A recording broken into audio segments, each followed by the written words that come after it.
Dear viewers, এই ভিডিওতে আমি আইসিটি বিষয়ের ই লার্নিং ও বাংলাদেশ এই টপিক্সের উপরে আলোচনা করব।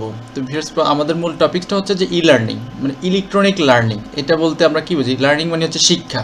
তো আমরা তো সাধারণভাবে স্কুল কলেজে গিয়ে শিক্ষা গ্রহণ করে থাকি। এছাড়াও একটা বৃহৎ অংশ আমাদের শিক্ষার্থীদের মধ্যে যারা ই লার্নিং থেকে সুবিধা গ্রহণ করে। সেটা কীভাবে? ই লার্নিং মানে হচ্ছে যে আমাদের কি অনলাইন ভিত্তিক শিক্ষা, অর্থাৎ ইলেকট্রনিক্স ডিভাইসের মাধ্যমে অনলাইনে মানে ইন্টারনেট ব্যবহার করে আমরা কিন্তু একটা বিশাল অংশ কিন্তু একটা কি শিক্ষা গ্রহণ করতে। যেমন আমি যে ভিডিওটা, তোমরা যে ভিডিওটা দেখতেছো আমার, এটাও কিন্তু ই লার্নিংয়ের একটা অংশ।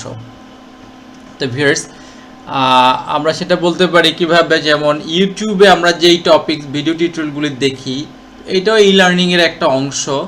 তাছাড়া হচ্ছে আমাদের ফেসবুক, সেটাও ই লার্নিংয়ের একটা অংশ।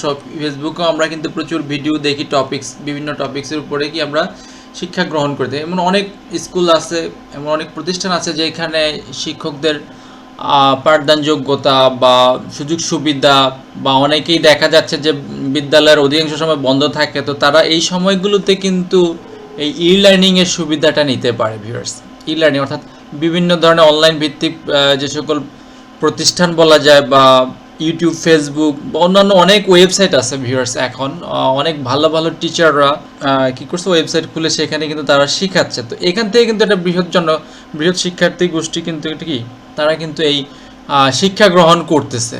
তো এইখানে আমরা যদি দেখি যে এখানে লিখছে যে আমরা বাংলাদেশের আমাদের এই যে আমরা জানি বাংলাদেশ একটি বৃহৎ জনগোষ্ঠীর দেশ, যে সে কারণে স্কুলের শিক্ষার্থীর সংখ্যাও কি বিপুল। তো নানা ধরনের অর্থনৈতিক সীমাবদ্ধতা থাকার কারণে আমাদের স্কুলগুলোতে দক্ষ শিক্ষকের অভাব আছে। ভিউয়ার্স, এইখানে কিন্তু একটা ভালো জিনিস তারা উল্লেখ করছে যে সীমাবদ্ধতা, এখানে নানা ধরনের অর্থনৈতিক সীমাবদ্ধতা থাকার কারণে আমাদের স্কুলে দক্ষ শিক্ষকের অভাব আছে। তো আমরা কিন্তু অনলাইনে সার্চ করলে অনেক ভালো ভালো শিক্ষক, দক্ষ শিক্ষকের কিন্তু তাদের কি সহায়তা নিতে পারি। তারা কিভাবে বোঝাচ্ছে, ভালো ভালো স্কুলের শিক্ষকরা, ভালো ভালো কলেজের শিক্ষকরা কিভাবে বোঝাচ্ছে, আমরা কিন্তু আগে কিন্তু জানতে পারতাম না, কিন্তু এখন কিন্তু দেখতে পারতেছি। ভিউয়ার্স, তো এইটা একটা সুযোগ সুবিধা।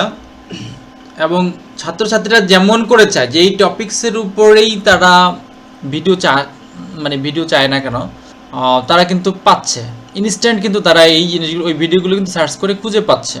এখানে লেখছে যে সারা পৃথিবীতে ই লার্নিংয়ের জন্য নানা উপকরণ তৈরি হচ্ছে, এবং বর্তমান সময়ে যে ই লার্নিংগুলো, এখানে ভিডিও কোয়ালিটি যদি বলা হয় অত্যন্ত ভালো, 1K রেজুলেশনের উপরে আমরা এখন বর্তমানে কি যে ভিডিওগুলো দেখা যায় অনলাইনে, এটা ফেসবুকে বা ইউটিউবে, সেগুলো কিন্তু 1K উপরে বা অন্যান্য ওয়েবসাইটের উপরে, যাতে একবারে বুঝতে কোনো সমস্যা না হয়।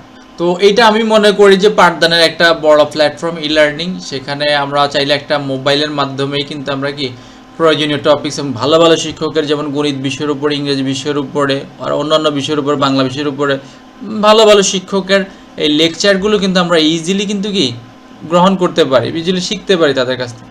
তো এইটা একটা আমাদের কিন্তু বিশাল একটা সুযোগ। যেমন হঠাৎ ধরা যাক এখন 1 মাস ধরে হরতাল চলতেছে, স্কুল বন্ধ। এখন ছাত্রছাত্রীরা কি করবে? তাদের কোর্স কমপ্লিট করতে হবে, পরীক্ষা এক্সাম সামনে চলে আসছে। দেন সেক্ষেত্রে অবশ্যই সেক্ষেত্রে আমাদেরকে ই লার্নিংয়ের সহায়তা নিতে হবে, অর্থাৎ অনলাইন ভিত্তিক যেই শিক্ষা কার্যক্রম, সেখানে কিন্তু কি তারা কিন্তু অনলাইন থেকে এই তাদের যেই টপিক্সের প্রবলেম, যেই সাবজেক্টের যেই টপিক্সের প্রবলেম, তারা কিন্তু সেগুলো কিন্তু কি বুঝে নিতে পারতেছে। আর আমাদের ই লার্নিংয়ের যেই লার্নিং যে ম্যাটেরিয়ালসটা, এটা তো আমাদের বেশি কিছু না, এখন ঘরে ঘরেই কিন্তু ইন্টারনেট। ভিউয়ার্স, আর একটা ডিভাইস, একটা কম দামি একটা ডিভাইস কিন্তু এখন 3,000-4,000 টাকা দিয়েও কিন্তু একটা মোবাইল সেকেন্ড হ্যান্ড কিনা যায়। তো এইটা কিন্তু সবার ঘরে ঘরেই আছে, এটা বলতে হবে না। তো তারা কিন্তু এই মানে ই লার্নিং যে শিক্ষণ সামগ্রী যেটা বলা হয়, এগুলো কিন্তু একবারে অ্যাভেলেবেল। ইন্টারনেট, ওয়াইফাই এখন সব জায়গায়, গ্রাম প্রত্যন্ত অঞ্চলেও ওয়াইফাই কি পৌঁছে গেছে, মানে ব্রডব্যান্ড পৌঁছে গেছে। তো সেখান থেকে ওয়াইফাইটা খুব সহজলভ্য হয়ে গেছে। তাছাড়া মোবাইল থেকেই হয়, মোবাইলে এখন কম দামে কিছু ডাটা ইউজ করলে কিনে আমরা কি করতে পারি, ইউটিউব বা ফেসবুক ব্যবহার করে আমরা কিন্তু এই আমাদের প্রয়োজনীয় টপিকসগুলো কিন্তু আমরা শিখতে পারি। তো এর মাধ্যমে আমরা শুধুমাত্র যে ইলেকট্রনিক ডিভাইসের মধ্যে কী করতে পারি, এখানে শিক্ষার বিষয়টা আছে, যেমন কমিউনিকেশন। তাছাড়া নিজেদের মধ্যে, শিক্ষার্থীদের মধ্যে যে কমিউনিকেশনটা দরকার, সেটাও কিন্তু একবার ইজিলি হয়ে যাচ্ছে আমাদের।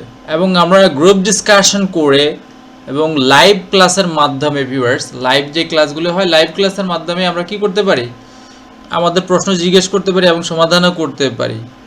অনেকেই দেখা যায় ফ্রি কোর্স চালু করেছে অনলাইনে, সেক্ষেত্রে আমরা এটা সহায়তা নিতে পারি ভিউয়ার্স। এইখানে যেমন একটা এক্সাম্পল, এই টপিকটা এখানে লেখা আছে যে ভিউয়ার্স, সারা পৃথিবীতে ই লার্নিংয়ের জন্য নানা উপকরণ তৈরি হচ্ছে। পৃথিবীতে বড় বড় অনেক বিশ্ববিদ্যালয় অসংখ্য কোর্স অনলাইনে উন্মুক্ত করে দিয়েছে, যে কেউ সেই কোর্সটি গ্রহণ করতে পারে। বিষয়টি নিয়ে নানা ধরনের পরীক্ষা নিরীক্ষা হচ্ছে। অনেক সময় একজন সেই কোর্সটি নেওয়ার পর তার হোমওয়ার্ক জমা দিয়ে অনলাইনে পরীক্ষা দিয়ে সেই কোর্সটির প্রয়োজনীয় ক্রেডিট পর্যন্ত অর্জন করতে পারছে। অনেক বিশ্ববিদ্যালয়ে দেখা যায় অনলাইন কোর্স চালু আছে, সেখানে অনলাইনে পরীক্ষা দেওয়া থেকে শুরু করে জব ইন্টারভিউ এভরিথিং। তো এগুলো সবগুলোই মূলত ই লার্নিংয়েরই একটা অংশ, বা অনলাইনে বা ই সেবা যেটা বলা হয়, এগুলোই একটা অংশ। তো আসলে ইন্টারনেট মানে আমাদের অনলাইন সার্ভিসটা, আসলে ইন্টারনেট আমাদের পুরো বিশ্বটাকে হাতের মুঠোয় নিয়ে আসছে, যেটাকে বলা হয় যে গ্লোবাল ভিলেজ। মানে যে ভিলেজ, যে গ্রামের সবাই কি পরস্পরের দ্বারা উপকৃত এবং পরস্পরের সাথে কি সম্পর্কযুক্ত।